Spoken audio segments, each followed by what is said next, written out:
on interpersonal violence. We have been working over the past year. Today is the first anniversary in the United States of the shutdown and the pandemic, the start of the pandemic. And so we've been working for just about that amount of time on trying to find ways to help mental health practitioners be able to help people through what we didn't know was going to be this long pandemic. And so we've kept up every week on Thursdays from 12 to 1 Eastern time. We've been joined by Dr. Eileen Serlin's group on the international whole person approaches to dealing with COVID and all the problems that have ensued from that. We started off saying we were going to help mental health practitioners, and we discovered that as we went on public media, social media, we ended up with a lot of people who were not necessarily trained as mental health practitioners, but really found the information we were giving out useful for them and to share with the people who they were with. And so we now have 2 Facebook pages, one for the COVID IPV. And if you haven't jumped on that, you could. We're live right now. And one for the international whole person approaches.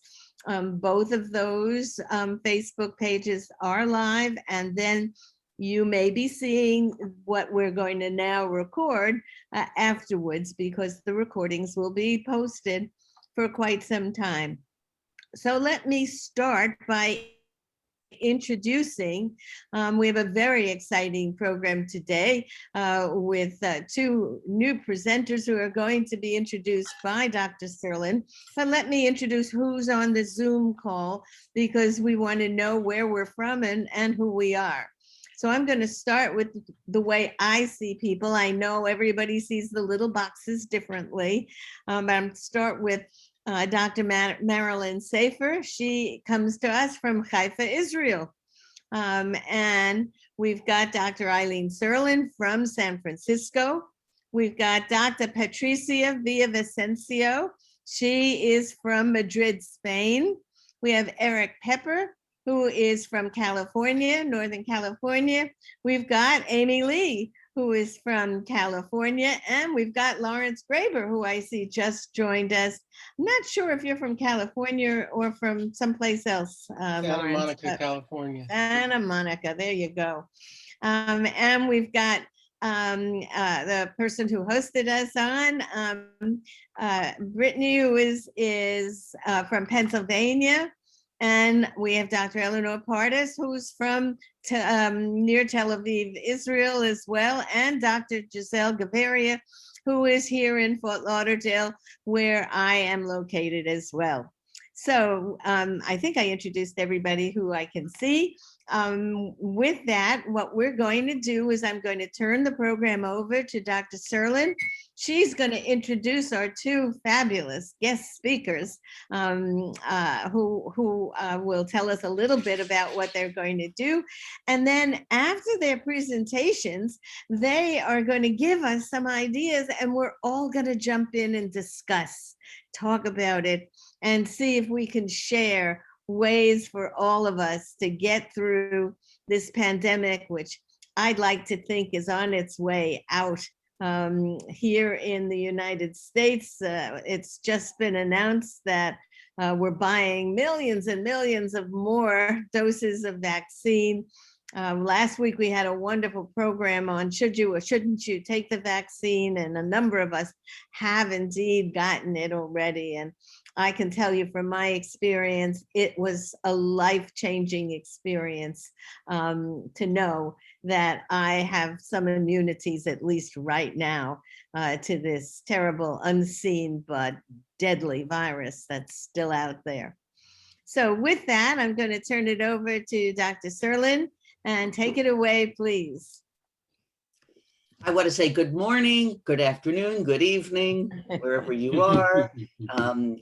And before I introduce the outstanding presenters for today, I just wanted to introduce our work group, which is our committee. I'm a psychologist and I'm also a dance therapist. And I've found through my work as a psychologist that words don't always address issues, can't always be a mode of communication, but the arts often can. And also in working with trauma, a lot of it, as has been said lately, is in the body or can be expressed symbolically through art, not necessarily words. So this combination of verbal and nonverbal is really unique to our committee. And that's why we call it whole person. We have various ways of connecting with other human beings and out in the community, as we'll see today. The other thing I just want to share before we get on, I was just reading this. I used to play the cello. And so I want to read you, I've just been reading this marvelous article about Yo-Yo Ma. And Yo-Yo Ma has not only been taking art out into the community, this is what Yo-Yo Ma says.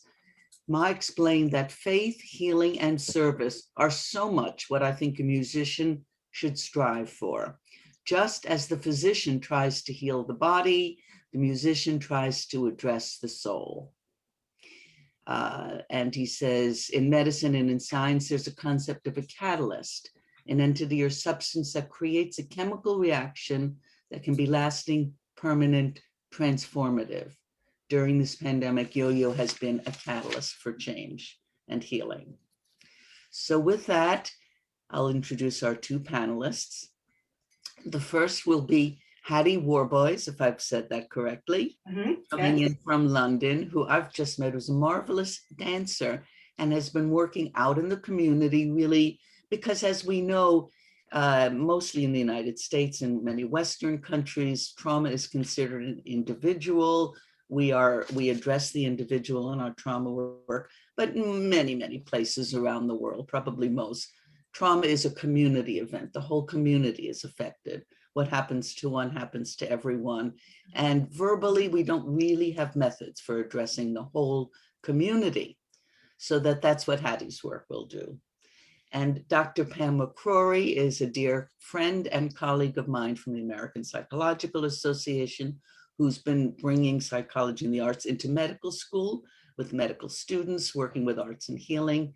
And she's going to talk about a very special project that she and some colleagues have been working on in Los Angeles, in the Los Angeles Psychological Association for years. So with that, we'll start with Hattie. Hello everybody, and good everything. And yes, my name's Hattie Warboys, as Ellen said, and I'm an artist, but my background is in dance and filmmaking. I'm also a musician actually, and also play the cello. So but yeah, I'm just going to go straight into screen share and tell you a little bit more about the project. So, oops, sorry. Start from the beginning. There we go. So Movement to Freedom is a project that I founded 5 years ago. I'm the director and founder. It's an international social art project which explores the healing potential of dance, film, and virtual communication. So I'm just going to show you a little clip.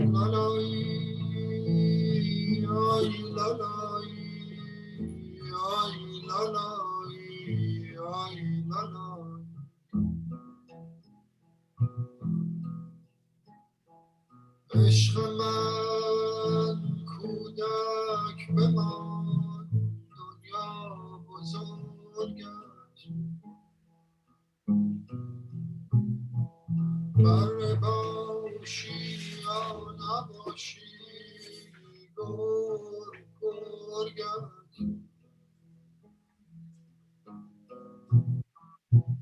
عشق من دنیا مداد رنگی. So, Movement to Freedom runs real-life courses which explore predominantly movement, but also film, sound, and virtual communication. Working initially in small in-person groups, a trusting environment is established to help the participants feel safe to explore, play, and delve within. Having built confidence to increase their embodied awareness within the initial group, they then connect virtually with other groups who've taken part in the same course. We also create films with professional film crews. These help the participants have a sense of completion and act as a reminder to a wider audience the potential of movement as a means of connection and healing in these increasingly virtual and isolated times. The course allows the participants to become more aware of the wisdom inherent in their bodies and provides a platform for them to express themselves and connect with others in a creative, non-verbal and healing way. As they open up and become more aware of the wisdom inherent in their bodies, they further understand and accept themselves and subsequently learn to further understand and accept others. Movement of freedom allows the children to find their dance voice, to broaden their horizons and connect meaningfully with communities outside of their known environment. Throughout the process, as they dance together, they're encouraged to accept and celebrate each other's differences, and through learning to do this, unite. It provides a framework structure and an interesting interchange between dancing with others in the same space and communicating virtually with people from very different situations and cultures, both nationally and across the globe. So here's a group of children in London watching a video of some children in New Orleans. So we explore ways of embracing technology to connect meaningfully through embodied presence and help dissolve the growing polarization between different groups of people and the sense of isolation, which is really growing in these times as communities become more fragmented and break down. So what I found when the children watch each other is of course they'd be impressed by impressive techniques, but actually when they become really fascinated is when they witness the other children being completely embodied and completely present in their movement. And that they find fascinating. I think they see something strong, something of self-assurance in the other children. So what the project does is it allows people to become more aware of how movement and creative expression can reconnect them with what they love and what matters to them in their lives. This can bring about a softening, grounding, and energizing effect on the participants, and this in turn enables a more open and empathetic connection with others.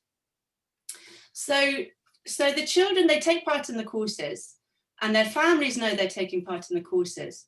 And then we go to their homes and their neighborhoods and film them. So it becomes, their families and communities become part of it as well. So I think the families like their children, they're proud of their children dancing in it. You know, they like the fact it's international. They like the fact that it can connect them to other places. So they're not just in the stuck place where they're from. It gives them a sense of community identity and that they have a place, a voice in this world. So here is the filming process. So we have like proper cameras and then this is Tiana dancing. So there's also something of recognizing the humanness, the quirky, unique humor depth. There's something so reassuring to see that other human beings feel things as intensely as you, that they also suffer, endure, and hold things. It's a bit like when you read a poem and something that's been really abstract inside you is articulated by someone. There's something very comforting about that. And it's the same with movement. So this is shown so directly through movement, especially by children, and especially when they are not polished, trained dancers in a particular technique, but have merely found a way of accessing something deep inside them and allowing it to emanate through their body. Children can be teachers to us all. So this is a quote I love by Miranda Tufnell, who is a movement practitioner. She says, "These precious moments when a person's body becomes illuminated and everyday movement transforms into what we call dance. Moments when the soul becomes visible in the body and the person becomes most visibly alive." So this is what we're trying to capture on film. This is what I feel communicates. So these are Sonal and her brother and sister dancing in their house in Dharavi in Mumbai. That's their grandmother sitting behind them down the floor. So here, the feedback from the children, I've got scrapbooks full of these, but this is one of my favorite. I learned to not think about what I was doing. I felt like I made a secret language and thought she was trying to make me feel better. I felt like we made up our own language and felt like two chains that clinged onto each other. So also here, one of the things that I think is really important is that they do their own movement. So they learn to dance, to explore the movement inside themselves and their own movement impulses. But so here, this girl, Junie, is saying, I love that you don't have to practice dances and that you do what your body feels like doing. However, having said that, we also do a communal dance at the beginning, which is almost like a ceremony from going from everyday movement. It's a liminal ceremony where you then can go into being more present in your movement and like the movement becomes more significant. And this is another, I really like it when we play the mirror game because you learn how the other person feels. So they do really get a sense of each other and empathy. So this is in Mumbai.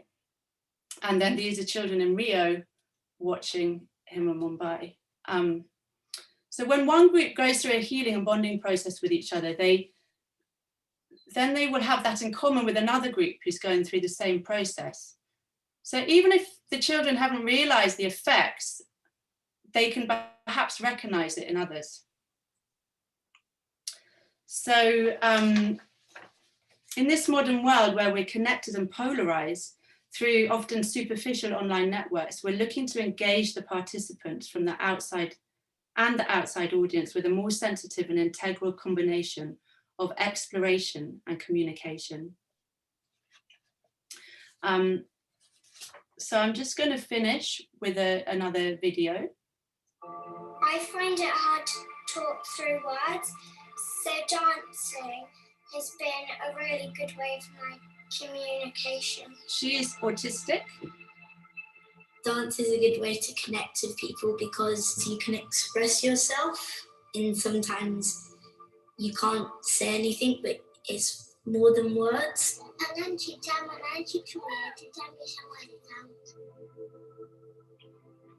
I was watching Tiffany dancing, it made me think, wow, she really doesn't care what anyone thinks, she just wants to dance. Why don't you try it?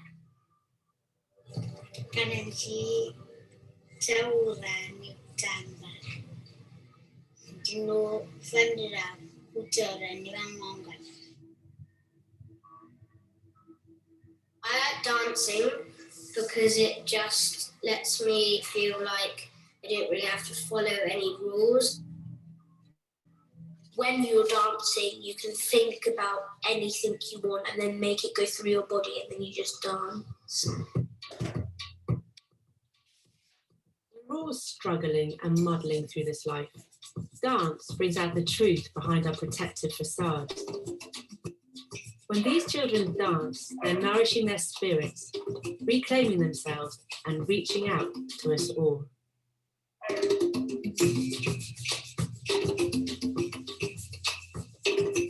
Now these children have shared their dances. The search is on to find it inside the rest of us. I've no doubt it's there somewhere. This bit. So that's just my email address there. So yes, so stop share.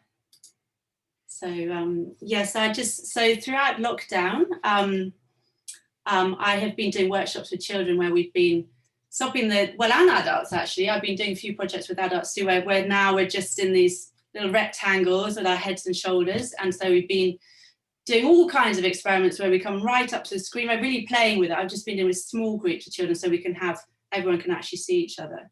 So, and I'm now developing a curriculum. I'm formalizing my experience and researching it further to develop a curriculum that other teachers can use. And I'm going to be doing a pilot of that curriculum in the UK, hopefully starting in September, depending on the pandemic. So thank you very much, everyone.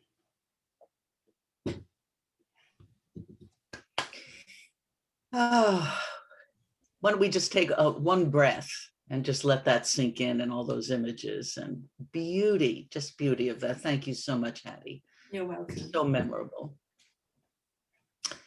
And we'll shift gears. Dr. Pam, are you ready to take it away? Sure. I'll share the screen in just a minute.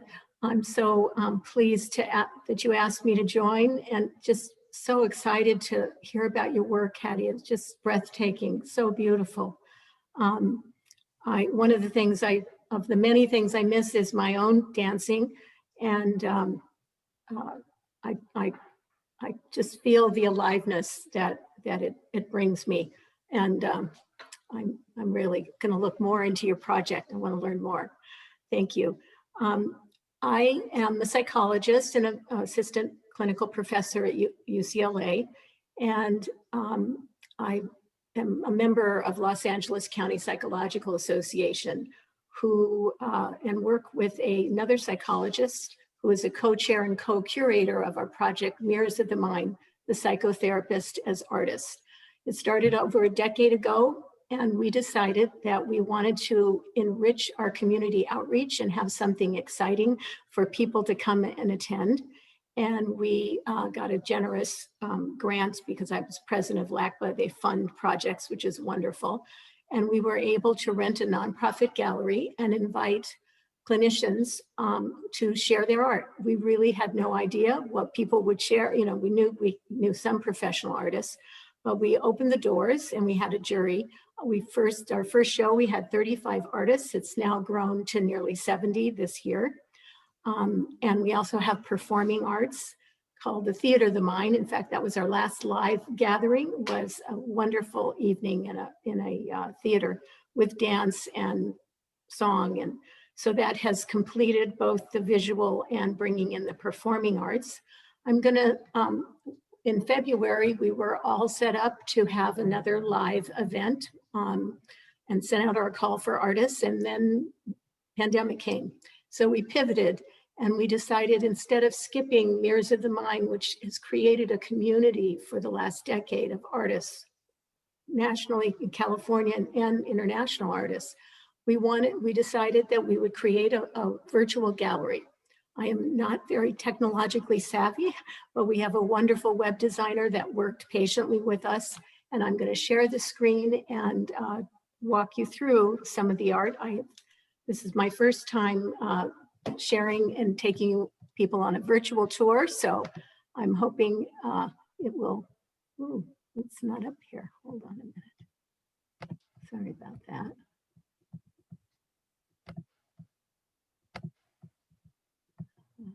I'm so sorry. I thought I had it up here. Okay. Oh, I do. Okay. Let's see. Not sure why it's not sharing. Here it is. Sorry. So much for glitches. So welcome to Mirrors of the Mind, a virtual gallery of art created by clinicians. We have some dance. In fact, Dr. Eileen Serlin shared one of her videos of a wonderful community dance that she did at APA.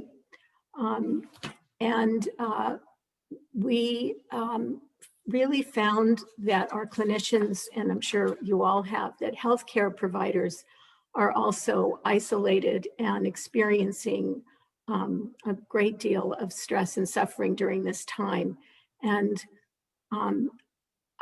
I was surprised and really pleased by how having a chance for our artists to contribute and express themselves was a healing experience. One of the things that is important to know about Mirrors of the Mind is each artist not only shares a piece of art, but also has a narrative. And in that narrative, it's about 300 words, not very long. They share the personal significance of the art, the psychological meaning, something about the artistic process. So when we're in the gallery, we're looking at the art, and then we're also reading about that artist's experience. And in the virtual gallery is nice because we can take our time as we go through the gallery. But I want to read to you one of the artist statements. This is Hae-Sun Kim. You'll see her art is her portrait. And I'll share what she wrote about. We've been forced into an introspective position, which is not natural to and is avoided by many. And because of this, some people are discovering aspects of themselves they were unaware of or had not had the time to cultivate. I've certainly seen this in my clients, and some of whom are still struggling to survive, and others who are developing wings to carry themselves through this challenging period. And I am aware that being able to spend more time making art has been my way of coping and redeeming the suffering I have felt and witnessed. One of the other artists that I'm going to share some more about today, you'll see the picture of an individual. This is the individual who happens to be homeless, and the artist is Stuart Perlman. Dr. Perlman is a psychoanalyst and a psychologist, and he has been in Los Angeles, and he has been painting portraits of homeless individuals in Los Angeles for over a decade. The pandemic has had such an impact on the homeless community. In Los Angeles, we have 45,000 homeless individuals.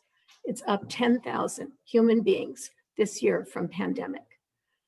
What Stuart's work does is not only invite us, but call us to look at the faces of the individuals that are homeless. And typically we don't look. We turn our heads, we walk by, we often feel helpless. But his paintings are astonishing and on fire with emotion. They are very large, generally 4 to 5 feet. So when you see them in the gallery, that's sort of the way that the wealthy people's portraiture has been done through history. And so we have this beautiful gallery of, I think he has over 200 paintings, probably more. He's written a book called Struggle in Paradise, and he has an amazing video. And one of the things that you can see on our home screen is we have a menu, and we can go down and look at the gallery, which I'll do in a minute. But we also decided that we wanted to have something that engaged people and have some way of gathering and being together while apart. So we have 6 spotlight talks from different artists in the gallery where they can explore their art, and we have a discussion. We call them spotlight talks, and they're 1 hour each, and we'll have 6 this year. And Dr. Perlman just did his, and I'll let you see his. And there he is. And if you click on that, if you want to take a walk through the gallery, you can hear his Zoom presentation. I'm going to show you the gallery so you can get a sense of how it works. So each piece of art is accompanied by, we'll just put this one up, by the artist, a photo of the artist and their statements. And so it's a very rich connecting experience for our artists. And I want to talk a little bit about how Dr. Perlman's work is touching us. And one of the things that I didn't really think about at the beginning of thinking about clinicians as artists is that clinicians and art, as you know, is a form of social protest and social healing. And the social justice component has really grown in our gallery. This year, every year we have a call for artists and we suggest themes. And this year we suggested 2 themes when we sent out the call in, I think, March or probably April or May. One was inviting people to talk about their experience with the coronavirus. And I read to you one of the statements relating to that, and of social justice. So I'm going to share another piece of art. This is Dr. Richard Bartle, who's very active in social justice and Division 32. And this piece is called A Threat to Order. And it's about the killing of Aisha Evans. So it's a powerful way that we can use art to be touched, to think deeper, to not be alone with our struggles, and to also, I think, bring us some hope.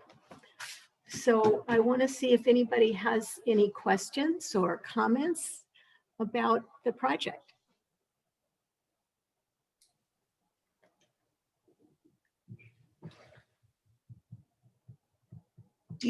Excuse me, Pam, do you want us to chime in right now, or we will have a discussion, but particularly you want comments right now about? Yeah, sure. I So want to see what's coming up. Let's unmute ourselves. Anyone who would like to share Please. this beautiful presentation.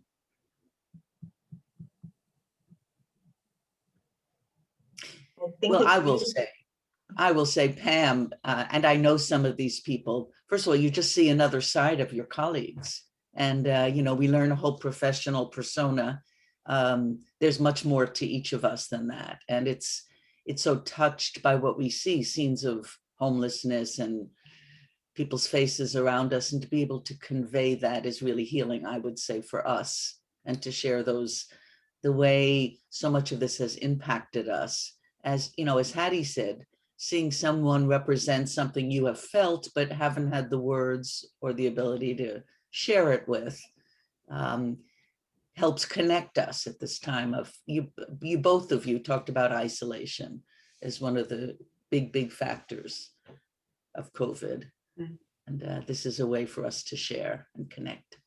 Mm-hmm.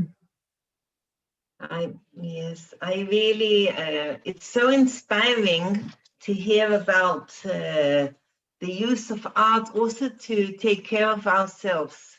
And I was thinking about the title Mirrors of the Mind, and coming from a place which we teach holding mind in mind, mindness. So I think that's really interesting to see ourselves in the mirror and our own minds as we go through this transition, and our personal life and our professional life, and balancing caring for ourselves and others. So I really, it gives an inspiring way of creativity, and also preventing probably burnout, and, you know, bringing us in touch with our potentials, and also a catalyst for change. I really thought about the word catalyst that Eileen brought in both of the presentations, but you can really see that arts as a catalyst for transformation on an individual level, but also on a meeting others, the meetings of mind, as Lou Aaron would say. Mm-hmm. To follow up what you mentioned, one of the ways that I think about mirrors of the mind and art in general is that it's the way that we share our common humanity, and also widen our view of the diversity of the different views that we bring to this world. And so it has sort of both sides of that experience. Also, I wanted to mention that most of these artists have never shown any piece of art. Most of these people, this is the first time they publicly shared something they created. And because I believe in the power of creativity and how it changes our mind and the positive emotion that it creates for us. It's really an amazing, magical time when we have our gallery and all our artists are there with their friends and families, and there's such energy and such joy. So just to be a part of that is one of the highlights of my professional life. So I was just going to add that like at the beginning of Stewart's documentary, he talks about being sort of scared to engage with the homeless, and then how much it transformed him. And the part that we're as artists, as art therapy minded, we take these risks to engage. And I remember I did when I was doing a poetry project, I started going around when I was in different cities and speaking to the homeless and then inviting them to create a poem with me. And it just transformed you as a therapist, but starts this engagement process where art is something living in the world, and it's human. And it just spoke so strongly when I saw Stewart's work. just recently because of the presentation you had at LACPA. Right, right. What a beautiful book that would be, Larry. I know, So- I really wanted to do that, to spend more time. It's like a seedling as part of a poetry project that I did more in therapy, but that's what I really want to do as a book. Just travel around after COVID and just get poems from veterans and different homeless people and just people in the street spontaneously. Giving voice to people who have no voice. Yeah. I'm really impressed and deeply touched by some of the graphics, and I wish I was there to hear the artist or the person share their own story. At the same time, this is really the piece also which you represent for the artists, but also ideally, if we do this with others where anyone draws what they see and share it in a group, how it for them, that is a certain different way. And the other way, I have my limited experiences. Sometimes we also do use photography because some people are so scared to draw. And so, but you give them a camera and then ask them to take a picture and then do the similar explanation of that emotional reason. And it seems such a nice overlap between two, but they're remarkable. Yeah, and I didn't say we have multimedia. This is a sculpture by Lolita Sapro, and so we have photography as well. Some amazing photography. We usually at the gallery have a section for photography because we have so much. So that's a really good point that not everybody wants to use, the mediums of oil or drawing. We also have Mintron is over here in this corner, is a poet. So he did a beautiful piece of moving using his hands, beautiful poetry. So we're open to all kinds of media, and that I think also makes it a richer experience. And yeah, we're excited to be thinking about when we'll be back live, but very glad that we had the help and support to create the virtual project. So I see Patricia's hand up. She's being so polite here. Congratulations to both of you. Very inspiring presentations. And I hope we keep being in touch. Since I've been doing some cultural humanitarian aid in Uganda, and I wish to go back. The pandemic stopped our project, and we did dancing and cultural games, and it was amazing with victims of survivors of war and rape victims as a war measure. I will not say that word. Anyways, and during the pandemic, I tried to inspire my patients while I was confined at home and doing actually only phone calling because I work in the public, and with kids mostly and trauma victims once a week. And so we couldn't at that time be online, but I asked them to do some we started a writing project, which I couldn't finish, but I have the material, and so I wish we could publish it in a way. Maybe during Eastern time, I'll be able to do it. Plus, being a way of healing, I fortunately have a backyard, and during spring, while you were presenting, I was looking at the pictures. I'm a photographer in my soul, and so I took many pictures of the roses in my garden. So in order to show and to look at the progress of spring, how it's blooming and changing, although I was confined at home. Also a cactus project. I started to water my cactus, and I took many pictures, and I and I did a flyer with it. Because sometimes when you are focused only on your mind, you're not able to see how nature changes and how lights. And so although we are in the pandemic and we were confined, and many of us are confined around the world, there are things that we can look at and find hope. And thank you so much, Eileen, for bringing these wonderful presenters. This is marvelous. Eric, can I just pause for a minute? And Amy, can we go back to the main screen? I also want to be sure we have time for Hattie and to talk about her. We don't lose that. Also, Hattie, are you still there? Yeah. Hello. Yes. So maybe if we could just open up the conversation to both presentations, to the role of art and creativity in general. We have 15 minutes or so for more. Oh, Ping is on. Hello, Ping. Introduce you to Eric and, well, Amy, you haven't spoken yet. Let's Sure. Yeah, so I was very touched by both of you. You guys probably see like I have my dance feeling logo there. I was almost in tears watching the kids dancing. It just brought so much joy, and also my commitment to like expand, creative arts therapy and make it accessible to all.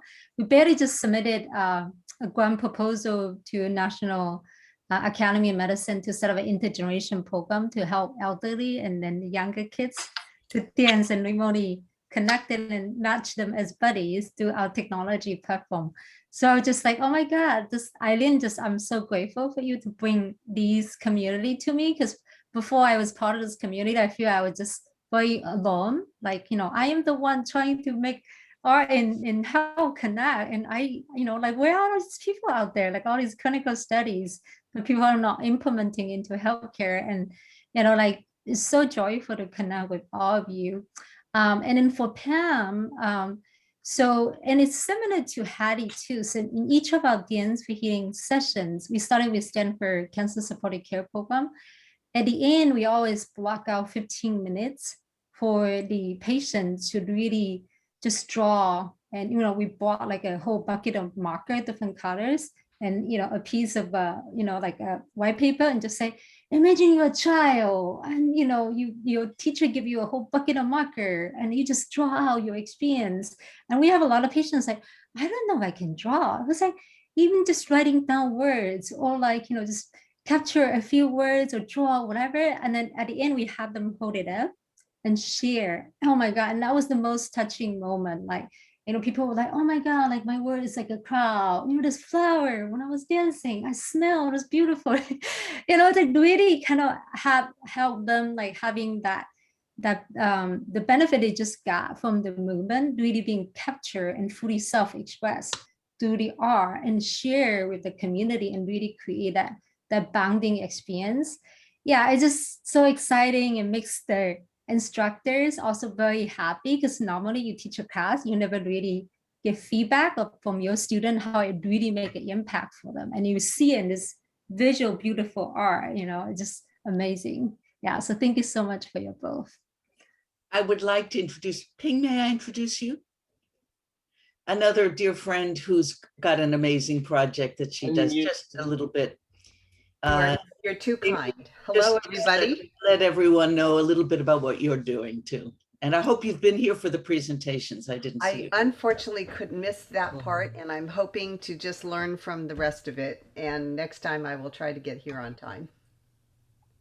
Will you say a little bit about your group? Oh, you're so kind. So I'm the founder and director of UCLA Arts and Healing, and I'm so happy to see Pamela, who we connected years ago, and some other folks I've been in contact with over the years. So what we do is we actually create sustainable programming for the general community to learn how to use the arts integrated with simple mental health practices to, in short, enable them to function as supportive providers of arts experiences without crossing the boundary of therapy. So we teach them that our intention is not to replace therapy, it's just to be able to provide opportunities for those who are underserved in particular. and in a more public health safety net sort of way, because these practices can be implemented in schools, in other community settings, in healthcare settings, and recreational settings. And we provide them with scripted materials and trainings so that they can be delivered with integrity. And Ping also is a member of our work group, and you all hopefully have been getting the blast, because every time they do an event, there's a Expressive Arts Summit is coming up. I put those out for you so you can find them in the, what do you call the blasts, the email blast that we send out, information about what they're doing there at UCLA. Thank you, Eileen. You're welcome, Ping. Glad you came on. Please, I think you'll love the presentations. Don't miss them. So. Okay, thank you. On the screen, yeah. I found this so interesting. You know, we tend to be, we're from the COVID IPV group, and we tend to use more traditional psychotherapy modalities, but there's no question that particularly during the coronavirus, but working with trauma as much as I do, we need to use everything, because trauma, as Eileen tells us all the time and reminds us all the time, sits in the whole body and mind. It isn't just in one place. And so being able to express ourselves in a variety of ways is just so important in being able to help people be free and heal and know that they can do so. I've been very involved with a writing group, because I'm decided in my retirement I want to write mystery novels. And so to write fiction, I have to learn a whole new way of writing. You can't write academically if you want the public to listen to what you have to say. At any rate, this is a whole group of therapists who are learning how to write. Not everybody fiction, but some memoirs, some poetry, whatever, but the expressiveness. And we also draw to our writing as well, depending upon what projects or what prompts we're using. Most recently, one of the directors of the program sent out a call because since we all have some skills already in writing, would we be willing to work on a project of trying to get first responders to be able to codify what they're feeling, what they're seeing, what they're doing, whether it's in writing or whether it's in imaging of any kind, to try to hold on to those images. Because we know that trauma, we try to forget, we try to deny, we try to push away. But if we don't really deal with it, we're not going to heal from it. And I was surprised, but so was she, that I think 3/4 of the 200 or so people that are part of this group signed on to be part of that project. So despite the fact that we're all busier than ever, we understand the need to really help those people who are going through firsthand, first responders, get their stories out any way that makes sense for them.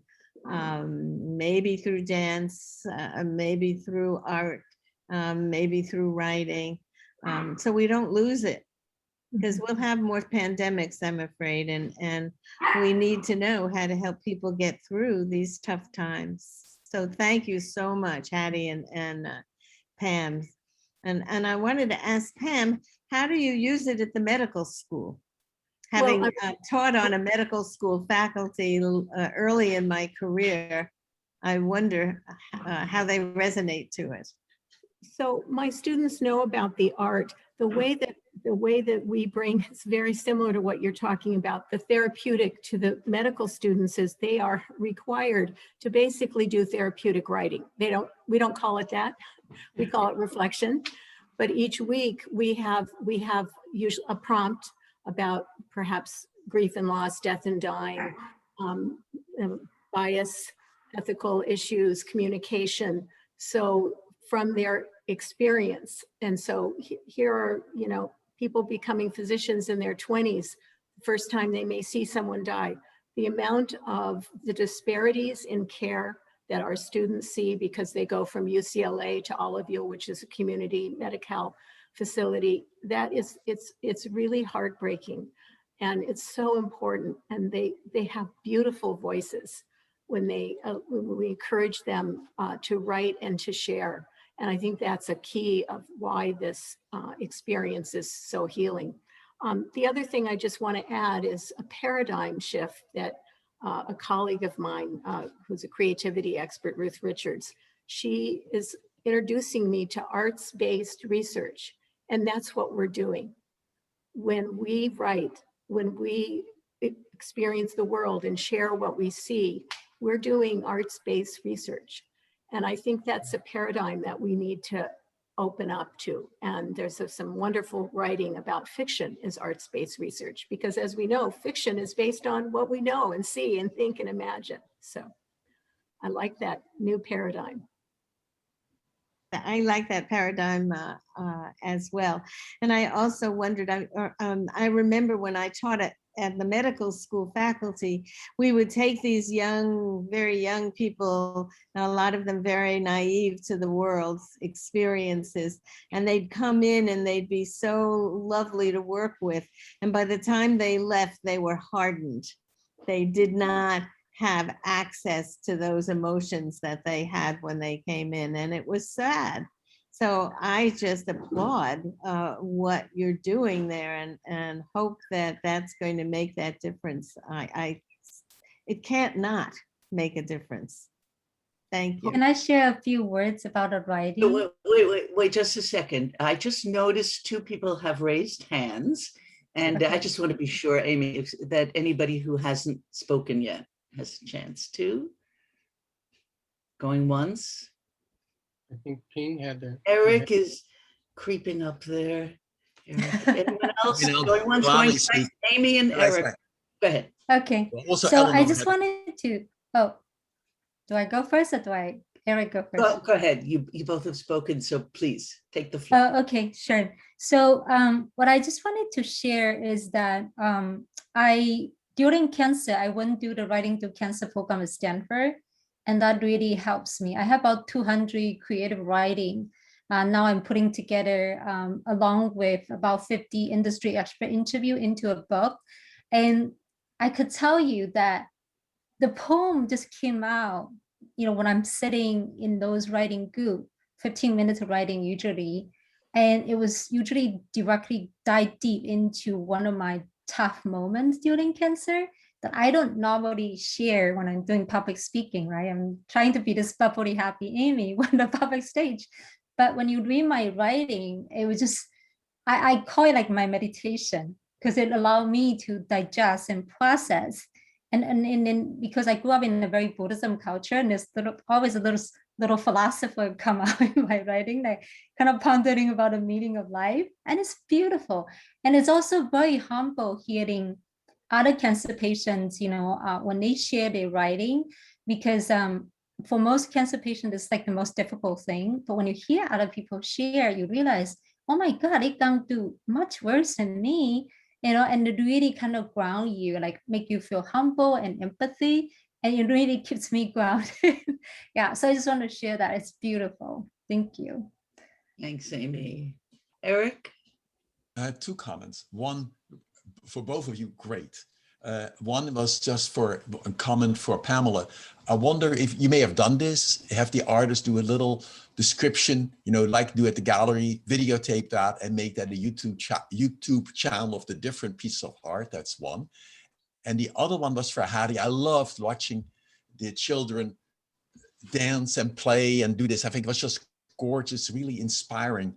And then a thought came up because the children often with the media, if I understood it correctly, also see other children doing it. Yes. And then all of a sudden I realized the old work by Jerry Mander, four arguments for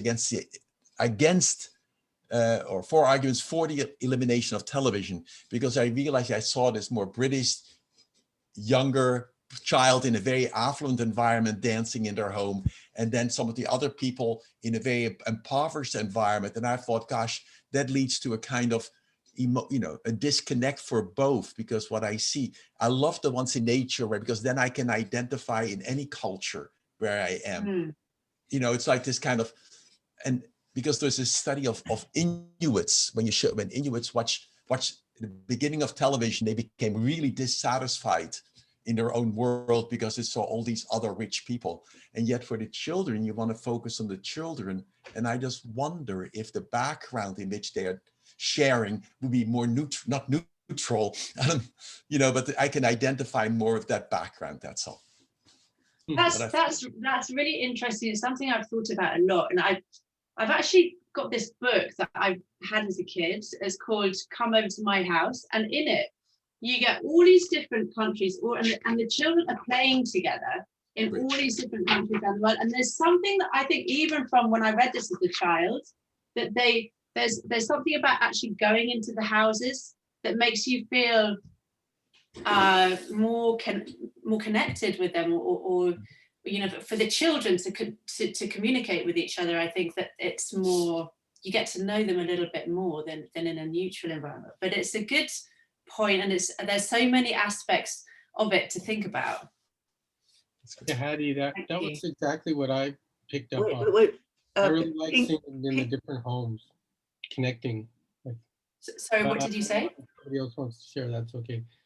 But that's the thing I picked up on a lot. Being able to have the kids watch each other, I just thought was amazing. And to see all these differences, and that it's all around the world in every kind of home and every kind of location. And your photography is quite compelling. I hope that you'll use some of those photos, the stills, in a publication. I just want to be sure. Thanks. Ping had her hand up. This is a comment for Pamela, because I realize that you could be a fabulous mentor to the medical student group at UCLA. Are you familiar with them? They're called CHAMP now. It used to be TAG. It used to be Therapeutic Arts Group. They formed about 5 years ago. It was a cute story.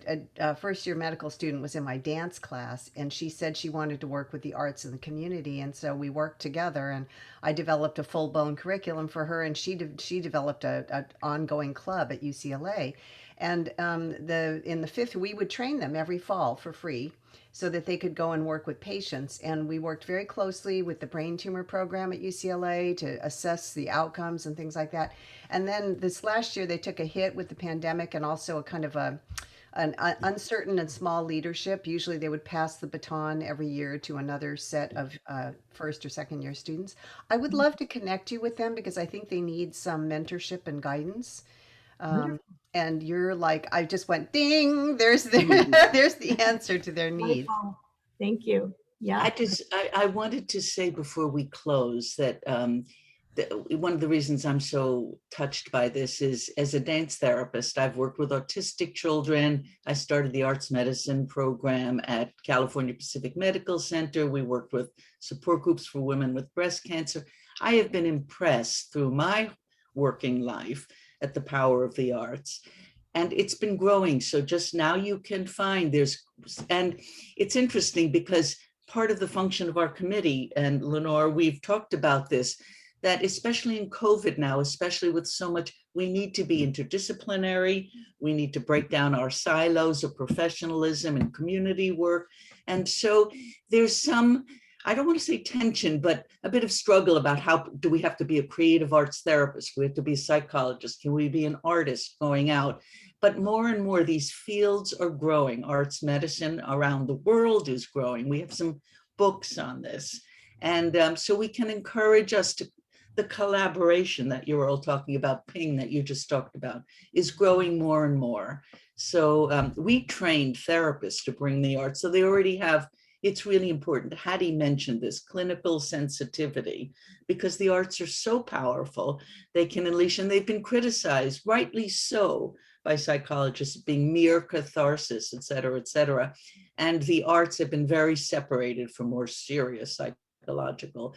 In the sharing of those, we can bring the kind of clinical sensitivity, safety, safety, safety, how we establish safety first, And we talked about the relationship, and within that, the mode of communication does not have to be verbal. So just again to mention that there are these growing fields available: arts medicine, creative arts therapy, expressive arts therapy, counseling that brings the arts into training, therapists, medical students, and this whole interdisciplinary approach is growing. So for those of you who are watching, please investigate more. You'll find more growing out there. It's very exciting work. So Giselle, did you have anything to say before we I end? would like to add something. I just was amazed by Hattie's presentation. It really, like, I was like engulfed and memorized by the kids in all these different countries. I just think it's so fascinating and so engaging, and I would love to see some of that in going into Latin America. Have you been able to go into, Hattie, into Latin America? Yes, I was in Brazil, but I would love to go back there. No, and especially during this time, and you know, some of the things that Eric was saying in regards to nature, even neutralizing it. And in my head, I'm thinking I went to Oslo to the Museum of the Nobel Prize, and I think they had stationed there like different homes in the community, and how different homes in different parts of the world. And it kind of reminded me of then the book that you mentioned, and how going into somebody's home, like it was images, you would go into this room and see what people were living under conditions. And it was I've seen that, yeah. Yes, so and I'm like thinking this was years ago, and I was like that's how I felt, at least with that book that you mentioned. So I really enjoyed this presentation. Let's just make sure that I don't know if the Facebook gets access to the chat, but people know how to contact others on this for further communication. Put names and addresses in the chat. Eleanor? Yeah, I just wanted to think, really thank you for so inspiring presentations. I also thought about the resilience and identity, because of also growth through diversity that you were both talking of. You know, being a psychologist and being an artist, dance and psychology and international work.